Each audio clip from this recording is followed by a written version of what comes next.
Bismillahirrahmanirrahim. Assalamualaikum warahmatullahi wabarakatuh.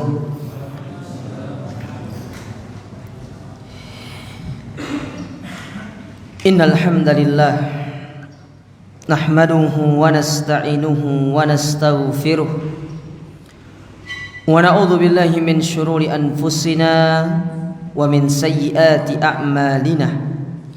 Man yahdihillahu fala mudilla lahu ومن يضلل فلا هادي له واشهد ان لا اله الا الله وحده لا شريك له واشهد ان محمدا عبده ورسوله يا ايها الذين امنوا اتقوا الله حق تقاته ولا تموتن الا وانتم مسلمون يا ايها الناس اتقوا ربكم الذي خلقكم من نفس واحده وخلق منها زوجها وبث منهما رجالا كثيرا ونساء واتقوا الله الذي تساءلون به والأرحام إن الله كان عليكم رقيبا أما بعد فإن أصدق الحديث كتاب الله وأحسن الهدى هدى النبي صلى الله عليه وعلى آله وسلم وشر الأمور محدثاتها فإن كل محدثة بدعة wa kulla bid'atin dhalalah wa kulla dhalalatin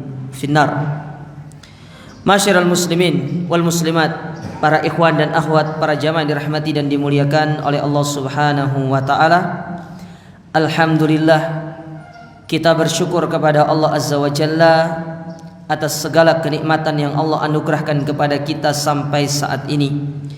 Yang mana dengan nikmat-nikmat tersebut maka sempurnalah segala kebaikan yang dilakukan oleh seorang hamba. Dan dengan nikmat tersebut pula Allah Ta'ala memudahkan kita untuk bisa bertemu dan berjumpa di tempat yang mulia ini, di salah satu rumah di antara rumah-rumahnya, di salah satu taman di antara taman-taman surga yang ada di dunia. Dan kita berdoa kepada Allah Subhanahu wa Ta'ala, semoga pertemuan kita, perkumpulan kita di tempat yang mulia ini dicatat oleh Allah Ta'ala sebagai pemberat timbangan amal kebaikan kita di akhirat, dan sebagai sebab kita dimasukkan ke dalam surganya kelak bersama dengan Rasulullah sallallahu alaihi wa ala alihi wasallam.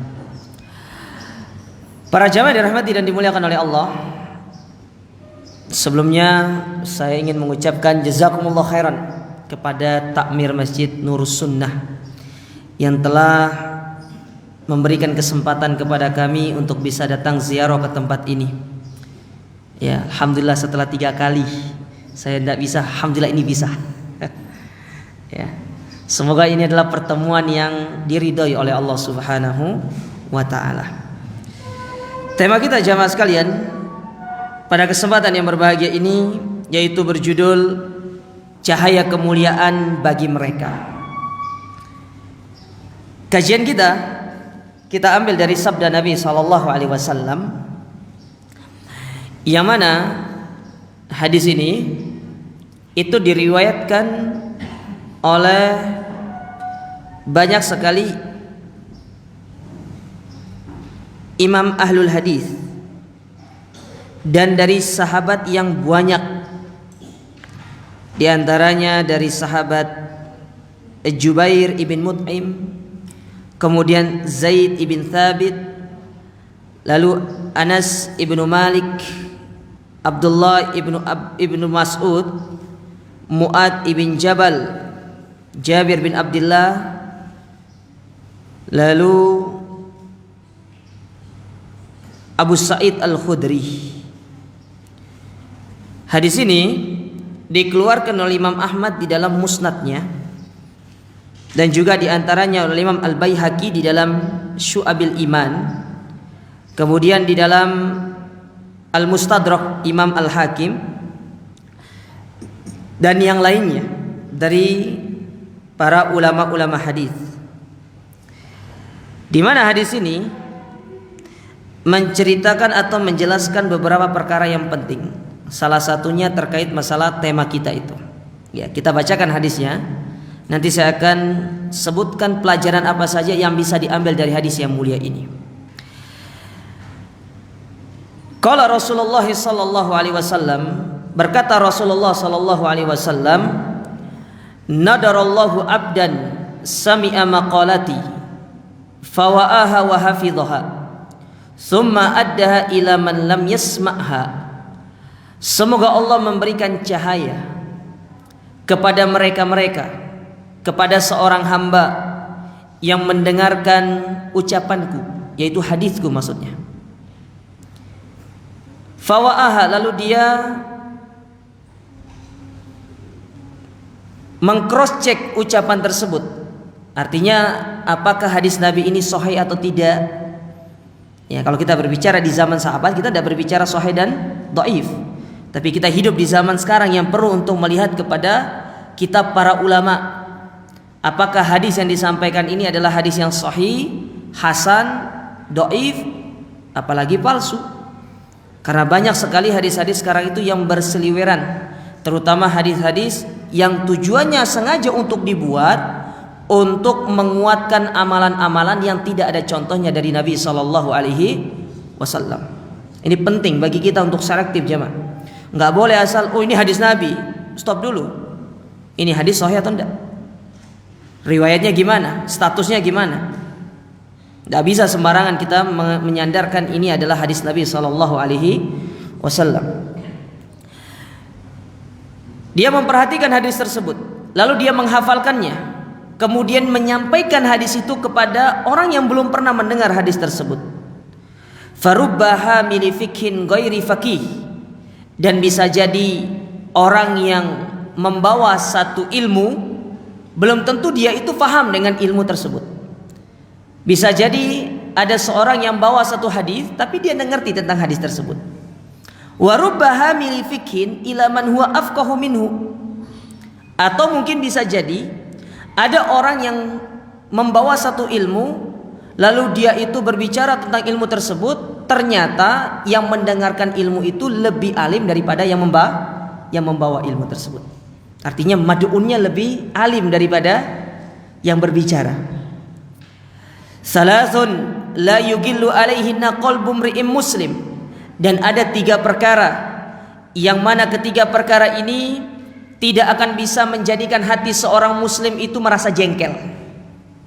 Yang pertama kata Nabi SAW, ikhlasul amali lillah, yaitu seorang yang ikhlas di dalam dia beramal. Kemudian yang kedua, wa nushu li a'immatil muslimin, yaitu nasihat yang disampaikan kepada pemimpin-pemimpin kaum muslimin.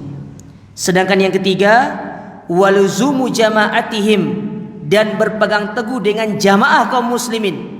Fa inna da'watahum tuhitu man waraihim, dan sesungguhnya doanya pemimpin itu akan didapatkan oleh orang-orang yang berada di belakangnya pemimpin tersebut.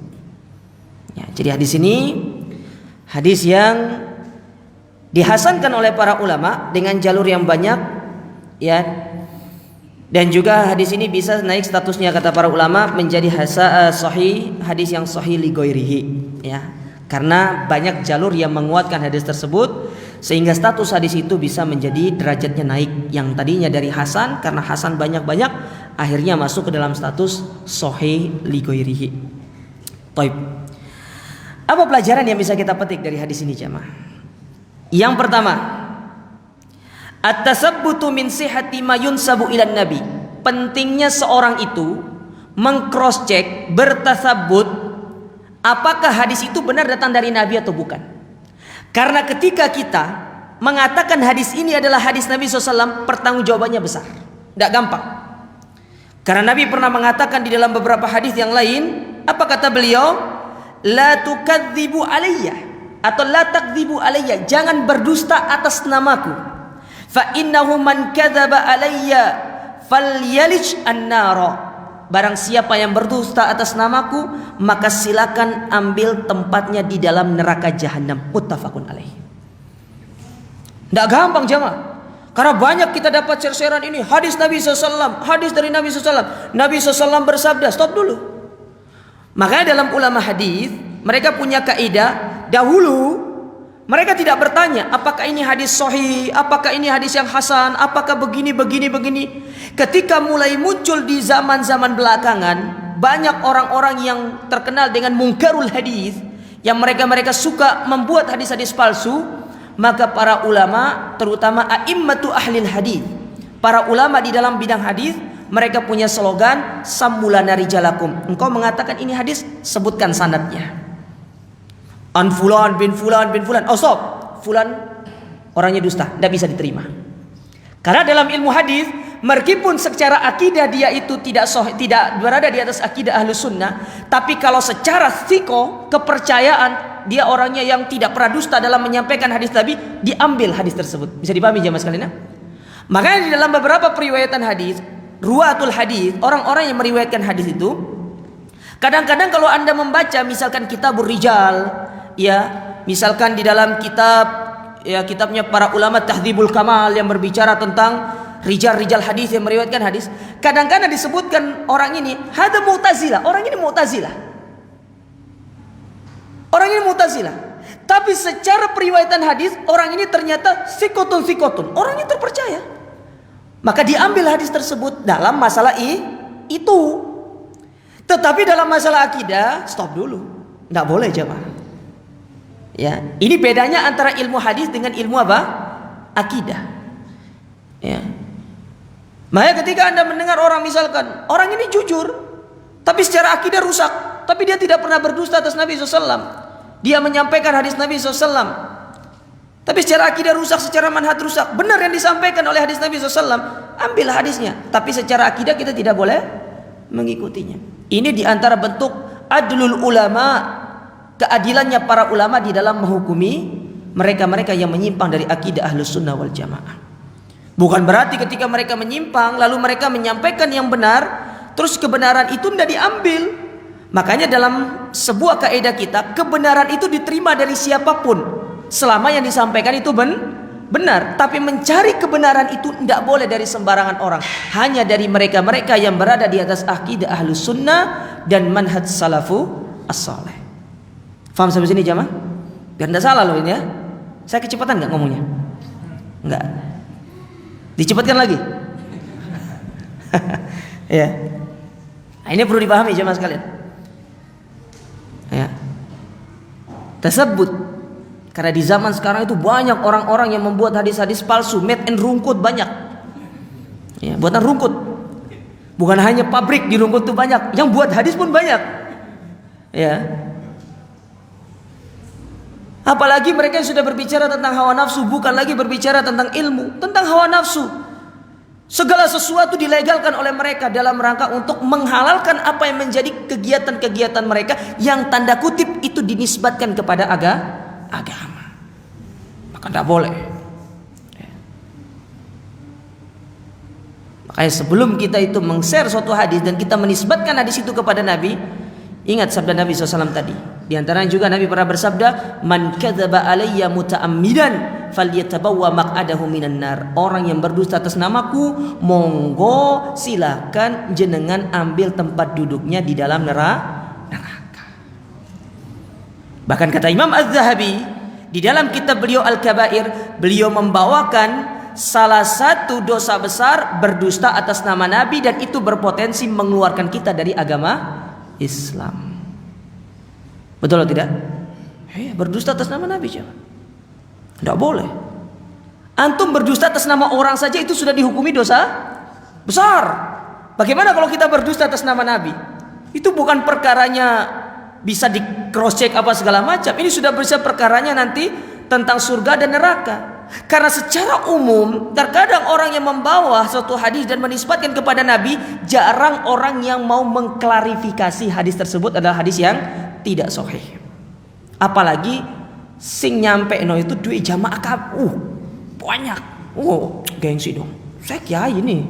Ya enggak mungkin kiainya salah. Mati-matian gontok-gontokan kita orang sama dia. Ya. Nah, ini pentingnya jamaah sekarang. Hati-hati. Di zaman sekarang ini terlalu banyak hadis-hadis yang berseliweran itu. Ya.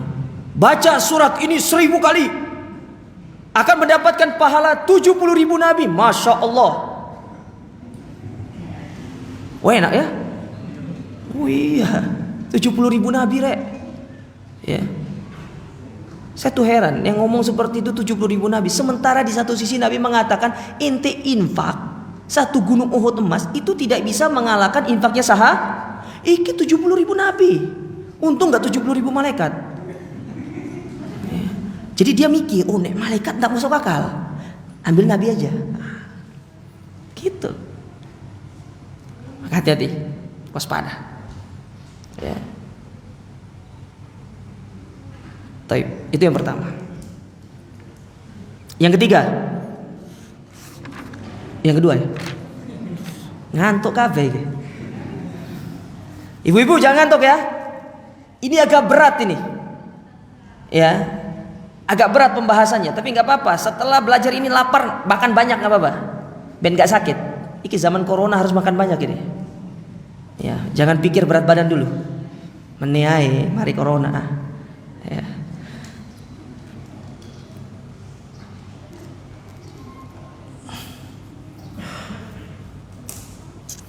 Yang kedua ini penting juga.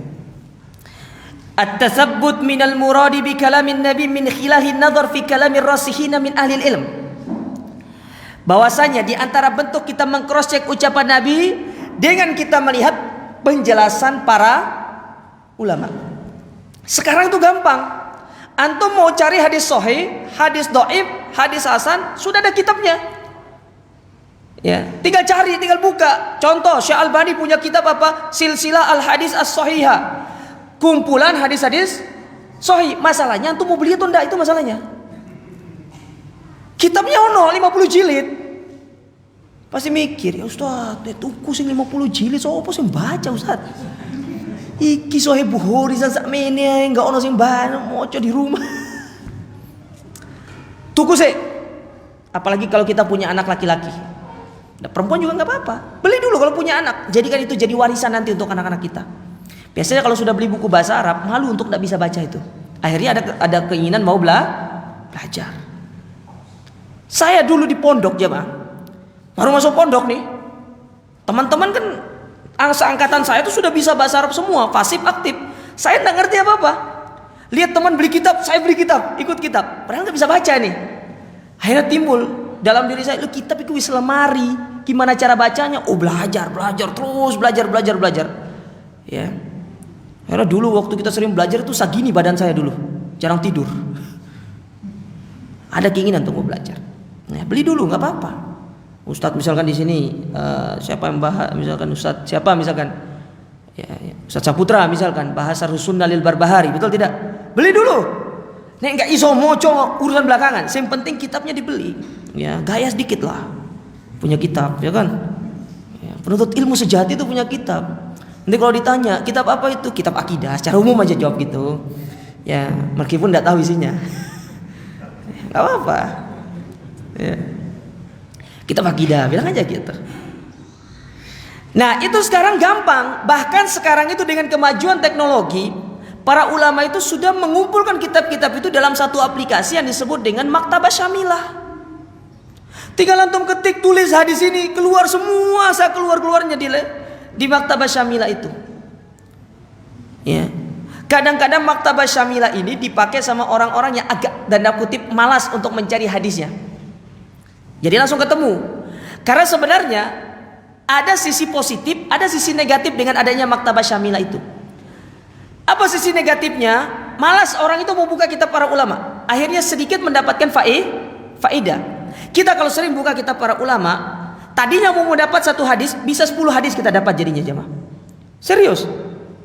Antum sekarang nih baca satu permasalahan tentang masalah bagaimana berkaitan dengan mana yang lebih sahih.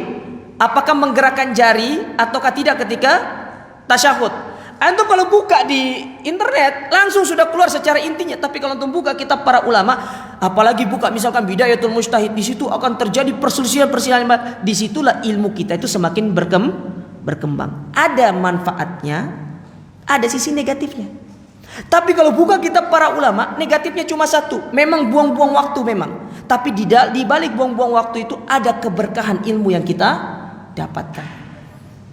Makanya Syekh Albani rahimahullah Beliau punya kebiasaan apa? Baca kitab itu hampir setengah hari, 12 jam dalam sehari.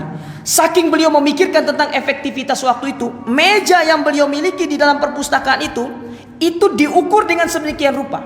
Ini pintu. Ya, ini pintu. Mejanya itu ditaruh sebelah sini. Ditaruh sebelah sini, tidak boleh sebelah sini. Kata tukangnya, "Ya Syekh, di situ di sini sama mejanya. Cuma hanya beda hadap." Oh, salah. Kenapa harus di sana mejanya? Karena ketika saya buka pintu, itu tidak buang-buang waktu ketika mengambil naskah yang ada di atas meja saya. Kalau di sini buka pintu harus muter dulu, dan itu berapa menit habis. Dan itu tidak efektif di dalam masalah waktu saya. Lu bayangkan para ulama segitunya. Kita ndak, hanya estetika saja, tidak memikirkan tentang apa? Manfaatnya. Oh, Syekh Albani itu gitu coba. Makanannya ndak mau ngunyah beliau itu. Beliau cari makanan yang cair, langsung makan, karena ngunyah itu butuh waktu. Jadi cair, habis makan langsung baca kitab lagi. Ya kita ndak. Makanannya saiprit, ngobrolnya sak jam. Benar atau tidak? Oh iya. Oh pemenang makannya nasi mandi, 3 jam mungkin. Nggak mari-mari. Itu para ulama, masya Allah seperti itu. Makanya lihat karya beliau, silsilah hadis as-sahihah, silsilah hadis ad-dhaifah. Maka ndak usah heran kenapa banyak orang iri sama beliau, termasuk yang itu tuh. Nah, itu tuh.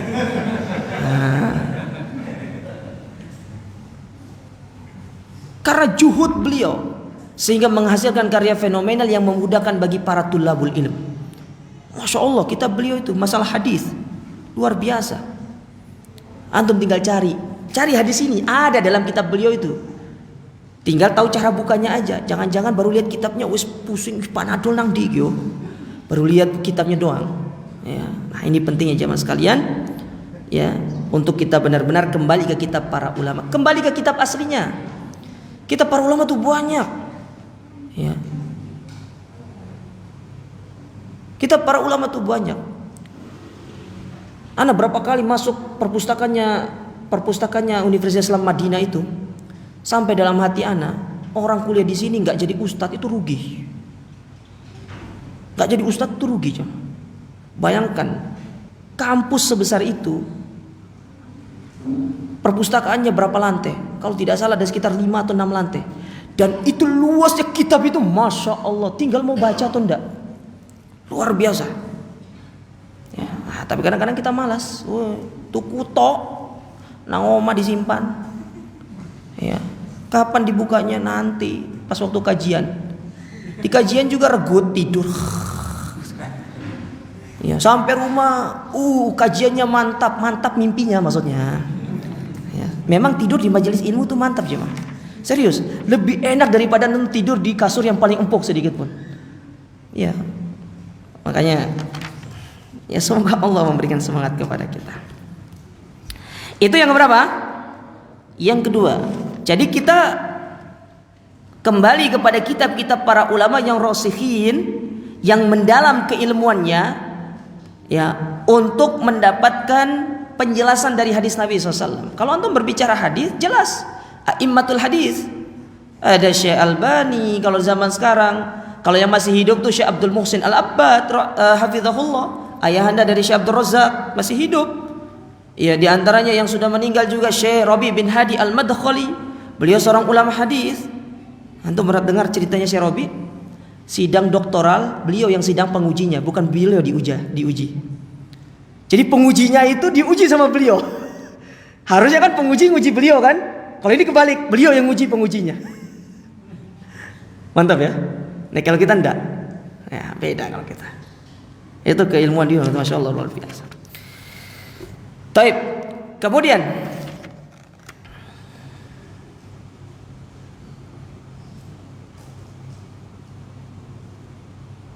yang ketiga, di antara pelajaran yang bisa kita ambil dari hadis ini, annal intifa'a bil ilmi wa tahsilal ajri la yakunu illa bil amali bima alima. Seorang dia akan mendapatkan manfaat dari ilmu itu dan mendapatkan pahala kalau dia beramal dengan ilmu. Makanya syarat amal itu supaya kita bisa mendapatkan pahala, harus amal itu dibangun di atas ilmu.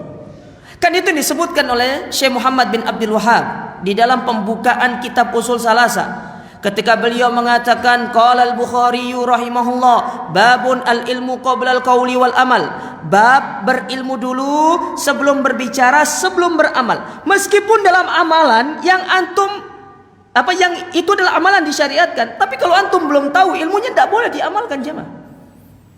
Tidak boleh. Karena membangun satu amalan hanya karena dasar ikut-ikutan, hanya dasar perasaan, itu bukan agama. Agama itu dibangun di atas wahyu, di atas dalil. Makanya Islam itu amalannya tauqifiyah. Apa itu tauqifiyah? Berdasarkan dalil, baik dari Al-Quran maupun dari hadis Nabi Sallallahu Alaihi Wasallam. Itu agama, itu syariat. Ya. Misalkan ini masalah tentang sholat syuruk misalkan.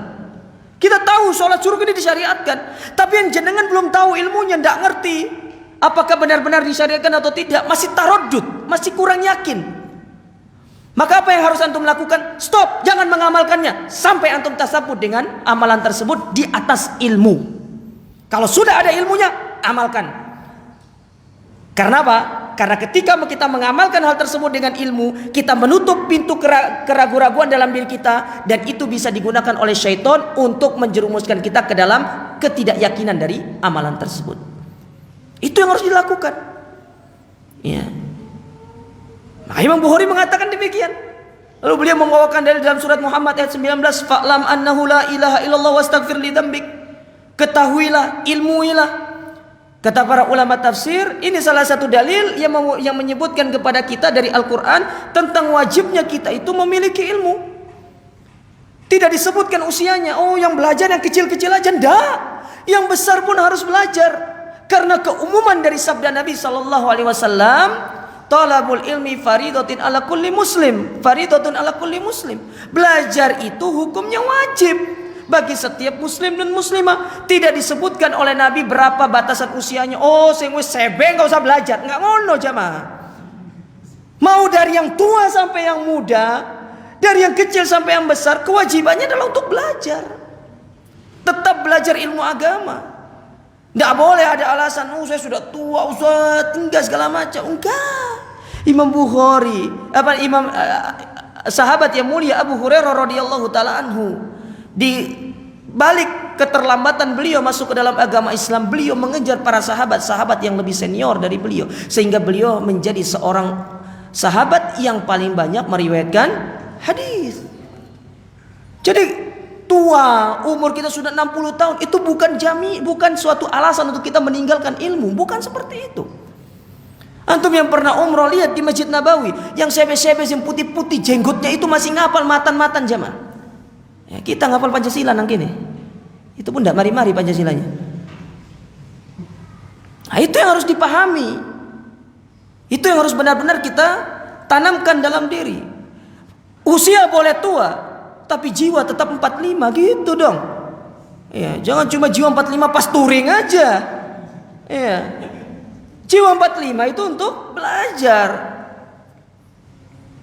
Karena kita tidak tahu di akhir-akhir kehidupan kita bisa jadi semangatnya kita menuntut ilmu itu adalah sebab kita dimasukkan dan dimudahkan kita oleh Allah masuk ke dalam surga. Kita tidak tahu jemaah sekalian. Ya.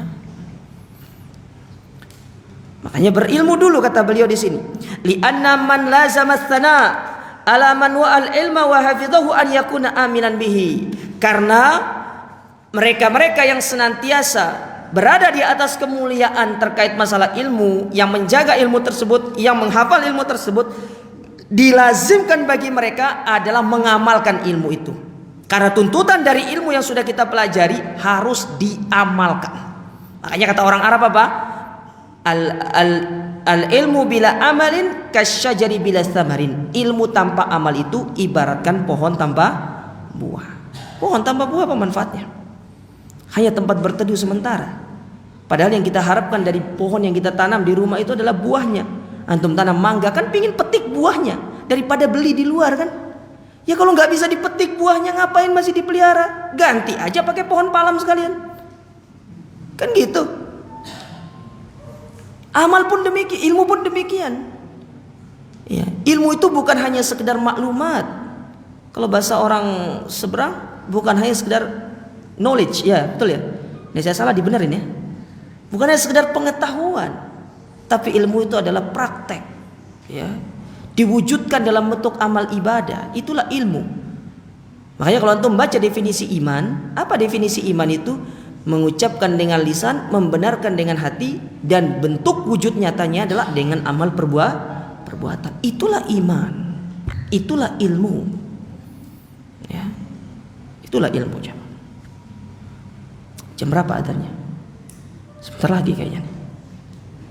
Masih panjang materi kita nih. Bisa ditahan gak waktunya biar gak jalan gitu ya? Baik. Ya.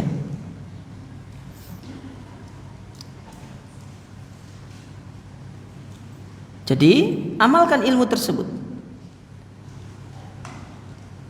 Karena percuma kita banyak ilmu tapi tidak kita amalkan.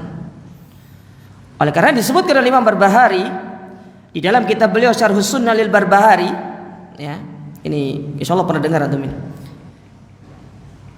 Beliau pernah mengatakan, wa'lam rahimakallah, maka ketahuilah semoga Allah merahmati engkau, annal ilma laisa bikasratir riwayah wal kutub. Ilmu itu bukan hanya sekedar banyak mencatat atau banyak kitab-kitab, bukan hanya itu.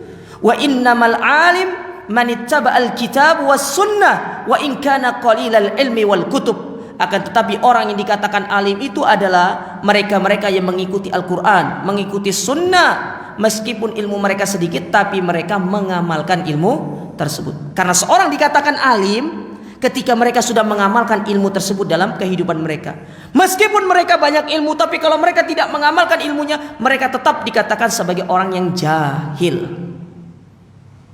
Ada orang korupsi, padahal dia adalah orang yang lulusan universitas, lulusan apa? Sekolah agama. Tapi dia korupsi. Padahal dia sudah ngerti hukum korupsi itu adalah begini-begini, tidak boleh, haram. Tapi dia tetap korupsi. Apakah dia tetap dikatakan orang alim? Tidak.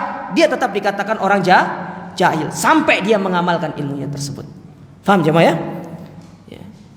Antum mengerti tentang ini tidak boleh, ini sunnah, ini perkara baru dalam urusan agama. Tapi antum lebih memilih mengamalkan perkara baru dalam urusan agama, meninggalkan sunnah. Antum tetap dikatakan orang jahil sampai antum mengamalkan sunnah dan meninggalkan perbuatan bid'ah. Gitu jemaah. Faham sampai di sini? Tinggal antum pilih, mau jadi orang alim atau muta'alim, orang yang benar-benar alim atau yang pura-pura alim. Karena banyak di Indonesia ini orang yang pura-pura alim, banyak. Ya. Yang penting jenengan pakai sarung, pakai koko, peci hitam, wes. Ya. Jalan kemana-mana, tinggal sodor tangan, berkah sudah. Ya. Mari ngono karpet merah, wes. Ya. Ini peci putih itu Wahabi. Antum pakai peci putih itu Wahabi. Ini peci hitam kiai itu. Ya. Baik.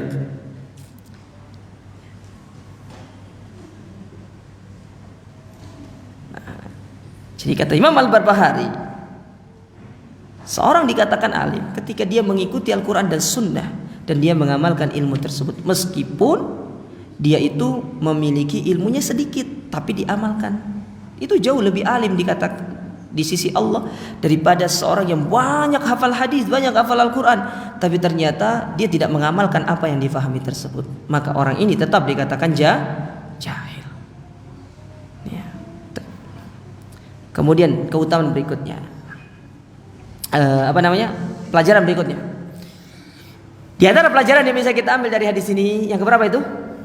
Yang keempat, fadilatut tablighil ilm wa bi khassatin liman yajhaluhu.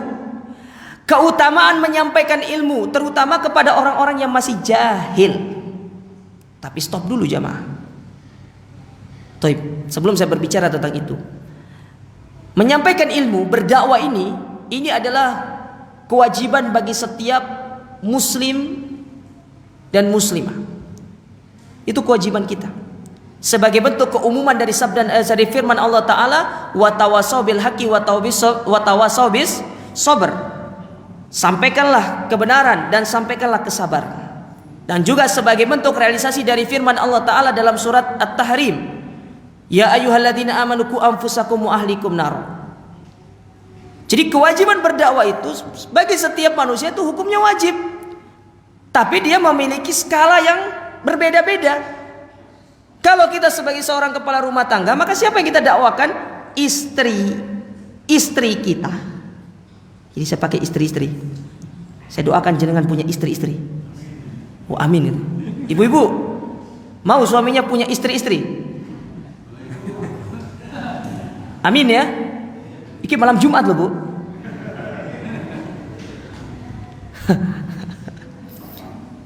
Istri-istri dan anak-anak itu kewajiban kita. Kita dituntut untuk mendakwakan mereka. Selain itu adalah suatu kewajiban kita untuk mendakwakan mereka, karena kita wajib untuk berdakwah kepada keluarga kita, baik secara luar lingkup yang mikro seperti itu, istri dan anak-anak kita. Itu juga sebagai salah satu cara kita untuk kita mempersiapkan jawaban kita tatkala nanti kita itu dihujat sama istri kita di hadapan Allah. Keringat suami itu akan dihujat sama istrinya di hadapan Allah Ta'ala, diminta pertanggungjawaban. Masa iya Ustaz? Kata Amr bin Qais al-Mulai, ketika beliau itu mengomentari surat At-Tahrim ayat yang ke-6, apa kata beliau? Innal mar'ata la tukhasima zawjaha yaumal qiyamati indallah. Sesungguhnya seorang istri dia akan menggugat suaminya di hadapan Allah di hari kiamat. Digugat. Istri yang kita cintai, yang kita sayangi, kemana-mana pergi berdua, ya kita di dunia saling sayang menyayangi segala macam. Ternyata di akhirat dia akan menjadi orang yang akan menggugat kita. Ada cepet deh. Kita salah iki jamnya.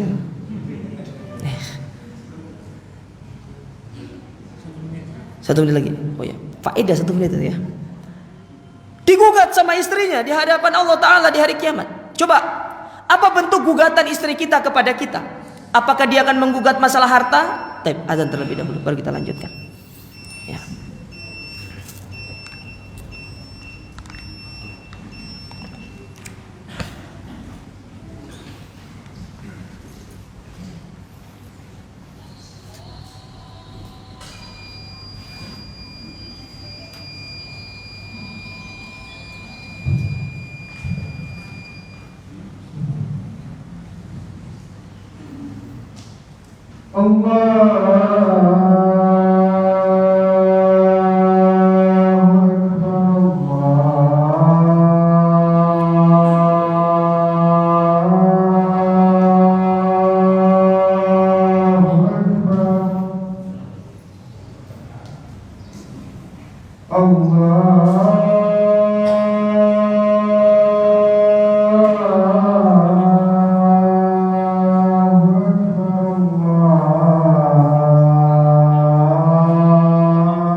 حي على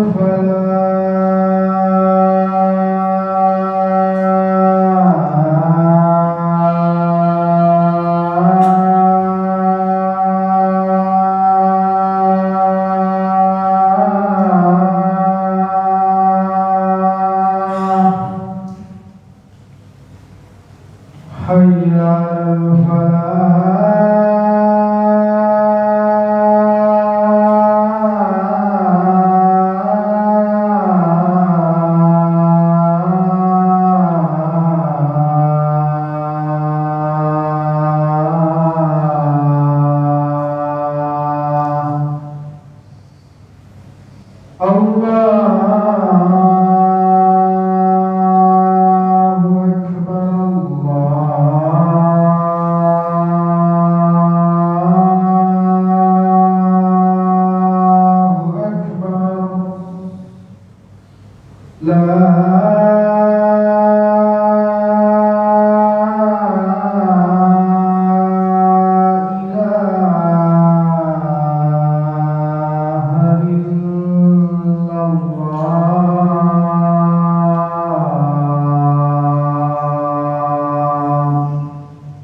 Baik, kita lanjutkan sedikit. Jadi kita dihujat sama istri kita, dituntut di hadapan Allah Ta'ala. Mereka tidak menuntut kita, tidak menghujat kita, atau tidak menggugat kita karena harta, tidak menggugat kita karena tidak belikan perhiasan segala macam. Tidak. Apa gugatan mereka di hadapan Allah? Kata mereka, hadza zauji la yu'allimuni wa la yu'addibuni. Ini suamiku ya Allah, tidak pernah ngajarin aku ilmu, nggak pernah didik aku agama, nggak pernah menasihati aku tentang adab-adab Islami. Aku maksiat dibiarin aja, aku tidak sholat ditinggalin saja. Wis karepmu. Apa yang dia fokuskan suami ini kepada istrinya? Wa ya'tini bihubzis su. Dia hanya fokus untuk memberikan aku nafkah duniawi saja. Ini uang kebutuhan 1 bulan. Ini uang jajanmu. Ini uang untuk pergi shoppingmu. Ini uang untuk pergi ke salonmu. Hanya itu yang diberikan kepada istrinya. Padahal yang lebih dibutuhkan oleh seorang istri dan anak-anak kita adalah bagaimana kita mendidik mereka di atas ilmu agama. Nah, kita diwajibkan untuk mendakwakan skala mikro seperti itu. Kalau kita sudah punya ilmu, ya, memiliki keilmuan yang luas, silakan berdakwah kepada masyarakat luas. Karena Allah mengatakan, "Wa man ahsanu qawlan mimman da'a ila Allah wa amila shaliha." Sesungguhnya orang yang paling baik ucapannya adalah yang menyeru kepada jalan Allah Subhanahu wa taala dan yang beramal soleh. Bayangkan, Allah katakan orang-orang yang berdakwah itu sebagai orang-orang yang baik ucapannya di atas muka bumi ini. Kenapa? Karena mengajak orang kembali kepada Allah, menyeru orang kembali kepada tauhid, menyeru orang untuk meninggalkan perbuatan syirik. Itu bukan perkara mudah. Terlalu banyak tantangannya jamaah sekalian. Oleh karenanya Ali bin Abi Thalib pernah dikabarkan oleh Nabi SAW. Dan ini sebagai motivasi kita supaya kita ini semangat berdakwah. Kata Nabi kepada Ali bin Abi Thalib, la an yahdiyallahu bika rajulan wahidan khairun laka min humurin na'am. Orang dapat hidayah karena perantaramu. Mungkin engkau ngajak, ayo rek kajian nang Nurus Sunnah, misalkan begitu. Ya, ayo kajian di mana? Dia ikut kajian itu. Ya, atau Anda nge-share sesuatu ke dia. Yang mana yang Anda share itu sudah Anda validasi sebelumnya akan kebenarannya, tidak boleh hanya share-sharean. Siapa tahu dapatnya dari hal yang tidak, dari sumber yang tidak jelas. Dia baca, dia pahami, oh dia tergugah, hatinya dapat hidayah. Karena jalan kita tentu dengan taufik dari Allah Subhanahu wa taala. Ya, dia ngikut tentangnya hak ini. Apa kata Nabi SAW? Itu lebih baik daripada engkau diberikan unta merah ataupun harta yang terbaik di atas muka bumi ini. Subhanallah jemaah. Tapi ingat, berdakwah itu butuh ilmu. Jangan seperti orang-orang yang tuh tetangga sebelah itu. Ya. Salah memahami hadis Nabi SAW. Mereka memahami hadis Nabi SAW, balighu anni walau ayat. Sudah apa satu ayat boleh berdakwah? Nggak gitu jamaah sekalian. Ini adalah sebuah penjelasan dari Nabi SAW bahwa Anda ingin menyampaikan satu ilmu, Tidak hanya sekedar secara maklumat, secara sudah hafal, enggak. Harus ngerti ayat ini bagaimana tafsirannya, apa yang diinginkan oleh Allah Ta'ala. Dan itu butuh pengkajian yang panjang terhadap ilmu tersebut. Makanya para ulama mereka belajar. Ya. Lihat apa yang terjadi karena mereka berdakwah tanpa ilmu. Memvonis Nabi itu sebelumnya sesat. Karena mereka mengambil firman Allah Ta'ala dalam surat Ad-Duha, wa wajadaka dhalam fahada. Wahai Muhammad, kami mendapatimu dalam kondisi sesat, lalu kami berikan hidayah kepadamu. Kata mereka dengan seenaknya ngomong, Muhammad itu sebelumnya sesat, lalu Allah berikan hidayah. Nih, saya katakan jamaah sekalian nih, tidak ada istilahnya Nabi itu sesat sebelumnya, tidak ada jamaah. Allah sudah mempersiapkan mereka untuk berdakwah. Bagaimana mereka dikatakan sesat? Sama seperti kisahnya Nabi Ibrahim. Kalau Anda buka buku agama, Ibrahim sang pencari Tuhan. Gimana ceritanya Nabi cari Tuhan itu? Sementara Nabi itu ala fitratis salimah. Mereka itu di atas fitrah yang lurus. Tidak ada ceritanya Nabi cari Tuhan. Kalau ada ceritanya Nabi sesat sebelumnya, maka kita berpotensi menjadi seorang Nabi. Kita sama mencari Tuhan kok. Kejahilan. Maka benar kata Imam Ibnu Qayyim rahimahullah dan ulama-ulama yang lain yang mengatakan al-jahlu aslu kulli syarrin. Kejahilan itu merupakan pangkal dari segala keburukan yang ada di atas muka bumi ini. Anda tahu bid'ah? Mereka melakukan bid'ah gara-gara apa? Jahil terhadap syariat. Karena mereka tidak ngerti ilmunya, akhirnya mereka melakukan kebid'ahan tersebut. Mereka melakukan perkara yang diharamkan. Apa sebabnya? Tidak ngerti ilmunya. Ya, nggak ngerti ilmunya, bergelut dalam riba, bergelut dalam ini karena nggak ngerti ilmunya. Beda hal, beda konteks kalau mereka sudah disampaikan. Ya. Tapi hukum asal orang itu melakukan sesuatu karena nggak punya Saya tanya sama antum, ada mantan penyembah kubur di sini? Ada nggak? Ada? Ada mantan pelaku riba nggak? Nggak usah sebutkan wis. Antum buka aib namanya.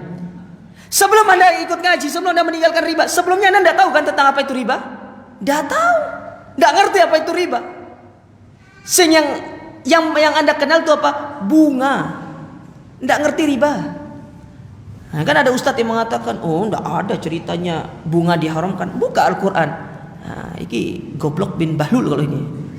Ya. Orang kayak gini nih. Kan begitu jemaah, jahil.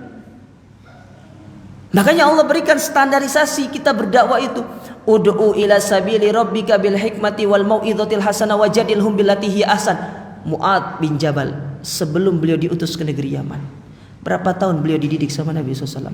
13 tahun di kota Mekah, tambah di Medina, baru boleh dakwah. Kita berapa lama belajarnya? Baru ikut kajian hari Kamis, besoknya sudah buka tablik akbar. Luar biasa. Karena biasa di luar ini. Hati-hati jangan sampai kita masuk ke dalam sabda Nabi SAW, fayudillu wa adall, menyesatkan dan dia pun Anda menyesatkan satu orang itu sudah bahaya, apalagi yang Anda sesatkan jutaan manusia. Lebih berbahaya lagi. Kalau satu orang saja kita sesatkan, kita harus takut karena akan diminta pertanggungjawaban di hadapan Allah Ta'ala di hari kiamat. Bagaimana kalau yang Anda sesatkan satu Surabaya, satu Jawa Timur, seluruh Indonesia Anda sesatkan? Betapa banyak mereka akan menuntut kita. Dulu tuh, no, kiainya tuh, saya ikut dia tuh. Ya. Dosanya kembali kepada kita. Sebagaimana ada namanya pahala jariah, ada pula namanya dosa jariah. Kan gitu. Tapi para jemaah sekalian, ya ini yang bisa saya sampaikan. Masih banyak sebenarnya. Ya insya Allah kapan-kapan kalau kita bertemu kembali ya, kita lanjutkan hadis ini. Masih banyak, ada beberapa poin ini. 1, 2, 3, 4, ada sekitar masih 10 poin lagi yang bisa kita ambil dari hadis yang mulia ini. Insya Allah kalau kita memiliki kesempatan yang lain, ya Allah memberikan kita waktu untuk bisa bertemu dan bersua kembali, Allah Subhanahu Wa Taala mengizinkan kita, insya Allah kita akan melanjutkan hadis yang mulia ini. Taib. Saya tidak buat tanya jawab karena saya hanya sebagai pengganti. Nanti tanya saja sama ustadz yang lain. Ya. Wallahu taala alam. Subhanakallahumma rabbana bihamdika asyhadu an la ilaha illa anta astaghfiruka wa atubu ilaik. Wa sallallahu nabiyana Muhammad wa alihi wasallam wa akhiru da'wana alhamdulillahi rabbil alamin. Jazakumullahu khairan atas perhatian antum semuanya. Wassalamualaikum warahmatullahi wabarakatuh.